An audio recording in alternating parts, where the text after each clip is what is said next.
and welcome to the program Crime Fighters, the Police and You. My name is Fumilola Sali Adeyemi, and we are here with the Commissioner of Police, Nigeria Police Force, National Cybercrime Center. Crime Fighters, the #1 security program on television. Welcome to the program, sir. Thank you very much. Please, sir, for the sake of our viewers at home, can you introduce yourself? Well, my name is Uche Ifeanyi Henry. I am Commissioner of Police and the Director of Nigerian Police Force National Cybercrime Center. Talking about National Cybercrime Center, when was it created and what informed the establishment of this center? As you know, there are about 194 member countries of Interpol, and of course, I will share information among the member nations, through the I-24/7 communication network. So, because we have a lot of victims from outside Nigeria, outside this jurisdiction, been attacked by Nigerian cyber criminals. So what they do is, once it's identified, the IP is identified because most times, most of the cyber attacks is done through the IP network, internet, and all the rest. So once it's identified, and it is identified to be from Nigeria, so what they do is to escalate it down to Nigeria, to send the IP addresses. So it's not left for us in Nigeria to use the IP to actually identify, the actual user of that particular IP. Of course, we work with the ISPs, we work with the telcos to be able to get, the background information of whosoever that owns that particular IP. So we're doing very well, and of course, it was a good one because we were able to help a lot of victims of cybercrime, both individuals and organizations and entities. So that was the story about the beginning. What is exactly cybercrime? When you talk about cybercrime, you talk about using devices, like the phone, like the desktop. And when you use phone, desktop, over network to commit crime online. That's cybercrime. You cannot commit cybercrime without the use of electronic devices. So when you use electronic devices that has to do, with network, because of course everything is centered on network. For you to be able to commit cybercrime, you must have availability of a network around where you are. So I look at it that in a way that part of the problem we're having in our society, not only in Nigeria, because remember I told you that it is a borderless crime. Not only in Nigeria, I see that why the crime is on the increase is basically because of the advancement in technology. You understand me? So in our society, yes, you can count on unemployment. You can say that people are poor, because most people cannot live more than $1 a day. So looking at that, you see that technological advancement is equally contributing. It's a contributing factor, to why we have an increase in cybercrime in particular. So because yes, a lot is happening in the society, and there is no crime that is being committed now that is not linked to either one electronic device or the other. So that is why I feel the cybercrime is actually on the increase. And looking at having access to some of these devices, the electronic devices, and availability of internet, of course, it makes it easy for the cyber criminals to exploit. For the benefit of our viewers, can you please shed more light on the exact meaning of cyber stalking? Well, as you know, there are a whole lot of cybercrime trends that Nigerian cyber criminals are known for. We have the likes of cyber stalking that you talked about. We have the likes of business email compromise. We have the likes of romance scam. And of course, there's the DDoS attack. And of course, a whole lot of people are cyber stalked. And of course, because of that, what we do basically is to look at the trend and follow it head on. How does cyber stalking relate to blackmailing? Okay. Well, when you look at blackmail, like the online blackmail, it's of course when people publish or put messages or cyber stalk or send messages that through the online that is unwarranted, with the sole aim of blackmailing an individual. So, of course, these things are done online. And of course, when it happens, of course, the only thing is for us to work with the service providers to be able to take care of it, to get to the root and to get to the actual threat actors that are responsible for that. Talking about cybercrime, not only Gisloro is a blog that on blackmail or that commits cybercrime. We have other platforms, we have other blogs. What steps is taking to make sure all those perpetrators of evil acts is being brought to book? Well, basically, except when we get information that you're using your blog to commit crime, to cyberstalk, or to harass a lot of people online, that's the only time we'll go after you. If you're doing the right thing, propagating the right news, not pushing out fake content, from your blog, you won't have any business with us. So, but once we identify that you're using your blog to commit crime, to cause harm, to break homes, to destroy families, of course we're going to go after you, just like the way we've gone after Gislover. And of course, once we identify and establish a case against the blogger at the end of the day will face, the wrath of the law. So, and most times, apart from that, we equally get, if a case is reported against your blog, of course, we don't have any excuse. We'll go after the blogger and, of course, bring the blogger to book.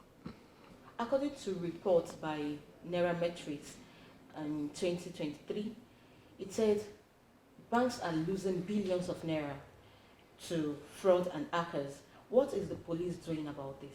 The way we function is that most times, yes, we scout for information to be able to help victims. Now, apart from scouting for information to help victims, to go look for intelligence that can help us, actionable intelligence, for instance, that will help us to help victims of cybercrime. When I talk about victims, it could be individuals, it could be institutions and organizations.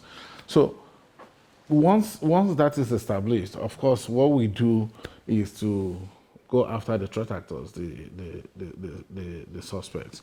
Now, some banks, for instance, once they have an attack, they do report to us. And of course, we've been able to help a lot of banks to solve, some of the cyber attack problems that they have. And most of them, of course, apart from, attacking them, most people use the platform, right? Most cyber criminals.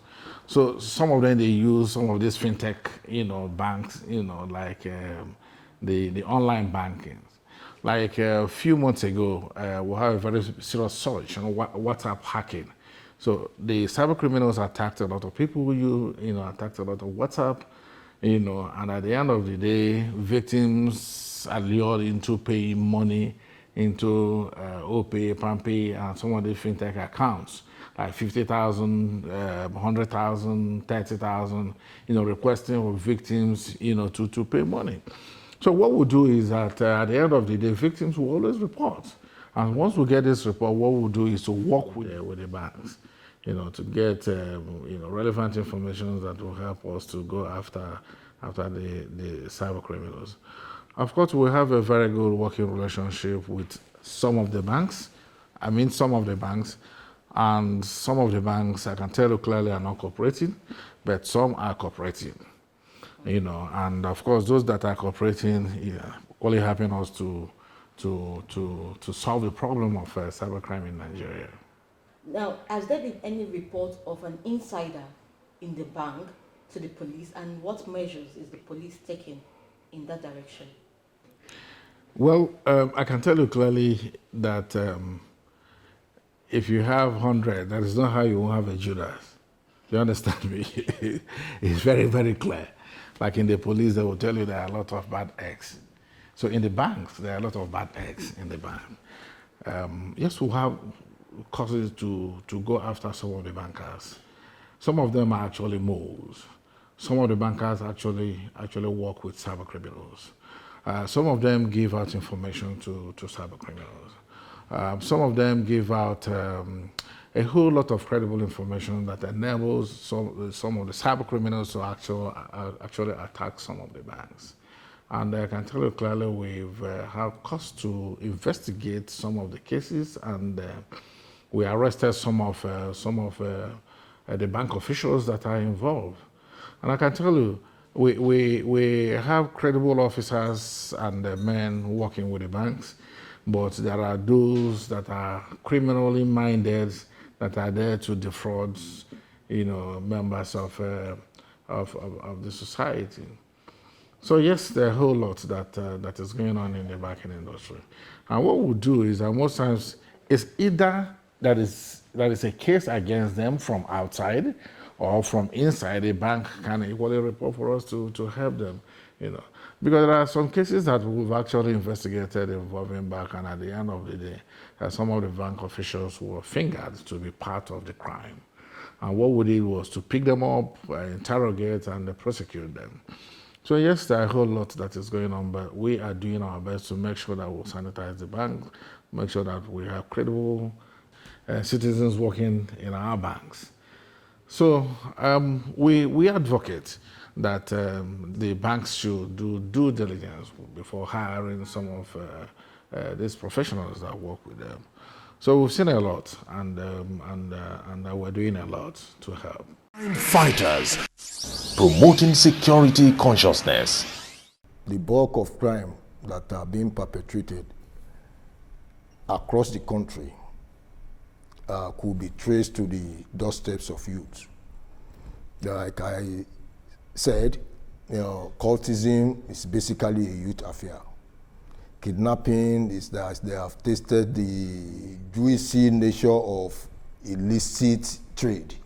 So it's always becoming a vocation.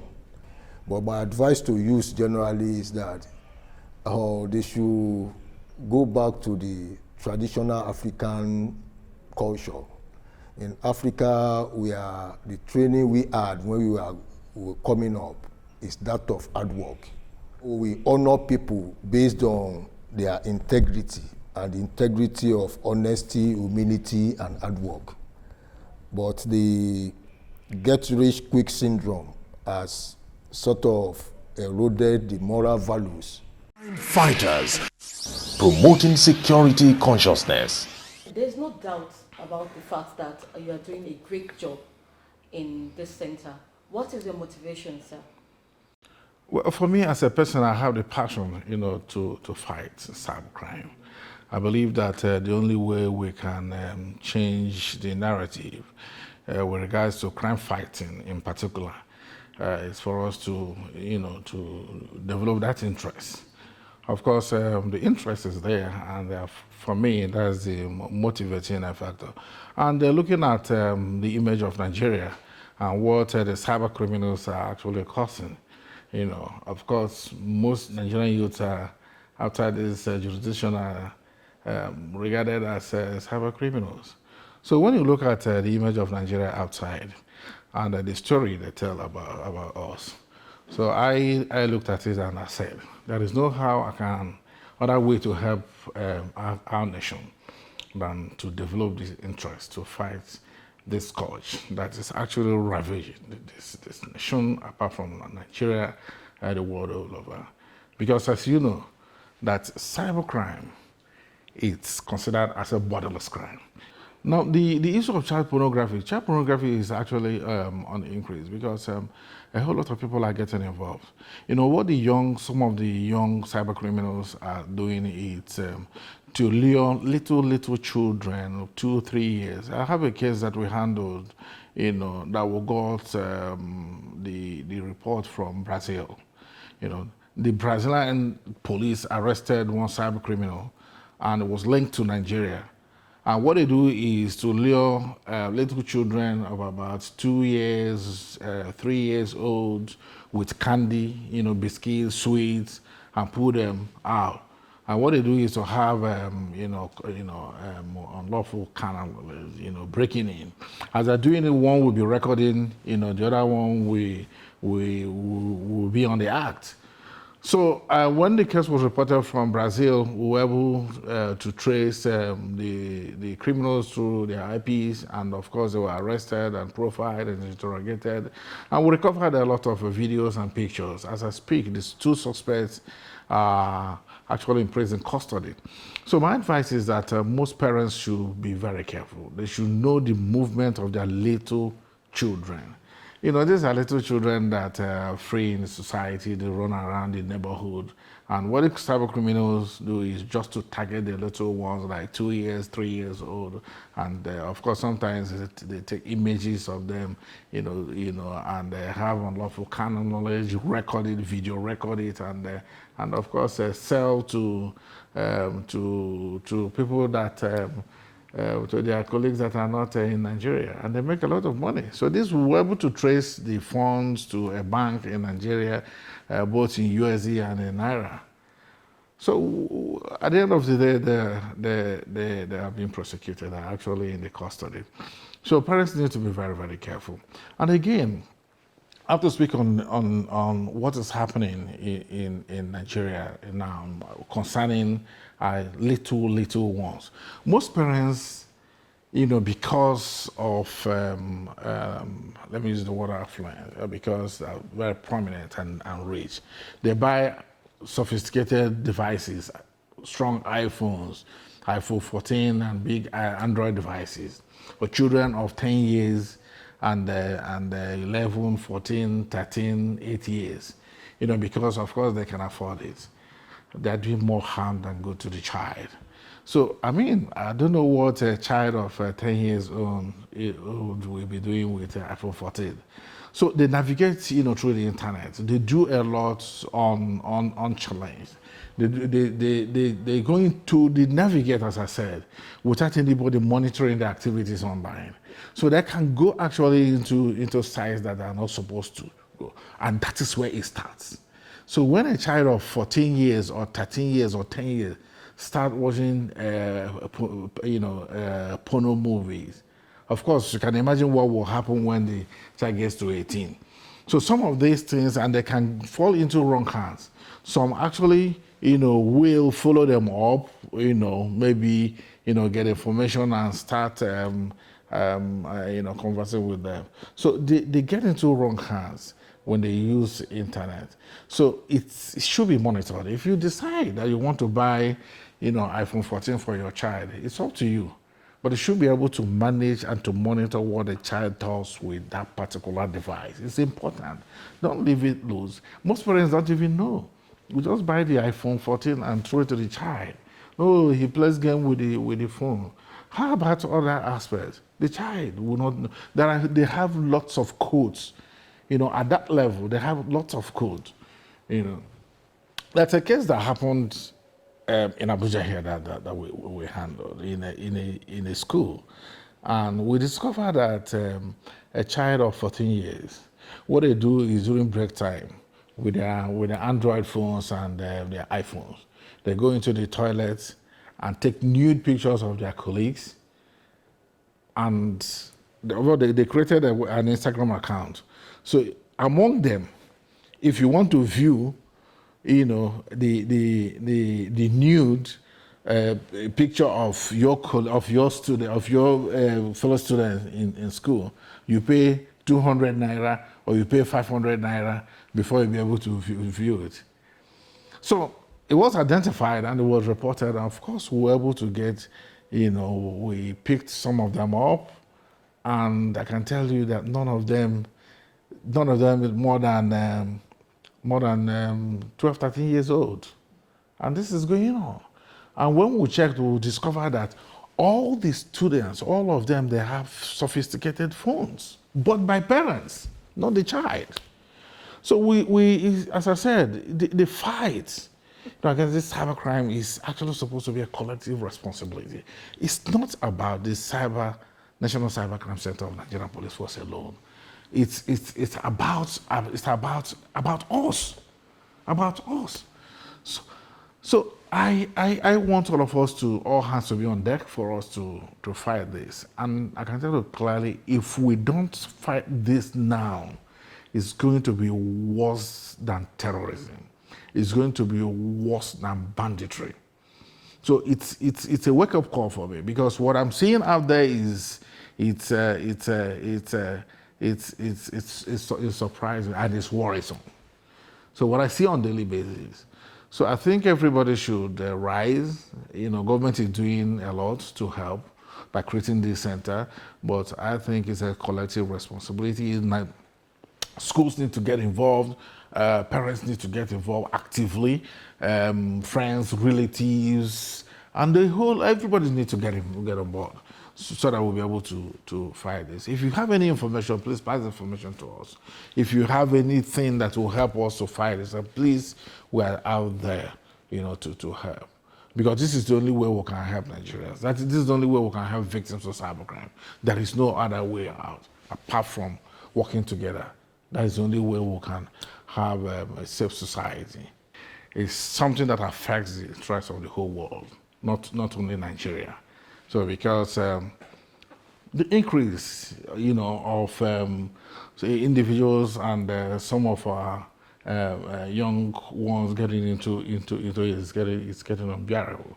So looking at that, and I said that there is no other way to help our nation and to redeem our image outside than to develop the interest and the passion to fight this crime. All viewers to keep watching Crime Fighters, the police and you. What will be your message to the people that have criminal intention? Okay, like the cyber criminals, my message to them is for them to have a rethink, because government cannot spend billions of naira to establish this National Cybercrime Center and will allow them to continue to attack our citizens. That will not happen. Now here we have teams of experts that are working, that are police officers that are trained. And I have a lot of officers here that are EC Council certified. And I have lots of professionals, lots of experts. We have the best technology in Africa. We have this is about the best national cyber center outside Europe. I stand to be challenged. And because government has invested a lot, because the police have actually invested a lot, because of the interest of the Inspector General of Police to make sure that we curb this crime, we will not allow them to go scot-free. So the message is that it's either they change or we'll face them. And the end point is for them to go to jail at the end of the day. So it's not like before, where we don't have tools and technologies to fight this crime. Whatever thing they are using is technology to commit crime, right? And we have, commensurate tools and technologies here that will enable us to go after them and to get whatever thing that they've done. So it's not going to be at as free things they were doing, navigating through the internet. Anyhow they like, and they're committing cybercrime, dealing with a lot of people, causing havoc, scamming people, collecting lots and lots of money. So it's not going to be, that business again. So we're out here and out there, to deal with that situation, because we have the requisite, manpower and experts to actually handle this problem. I can tell you the government have done so well in establishing this center. And as I said, it's the best. And I have the best experts. And for us, I would say it's fight to finish, because we're going to fight and we'll keep on fighting and we'll keep going, after the cyber criminals until they have a rethink, until they stop. Fighters, promoting security consciousness. The sense of security is all-encompassing, and that it should not be left with law enforcement alone. It involves you and I. When you see something, please endeavor to say something. Keep watching Crime Fighters, the police in you.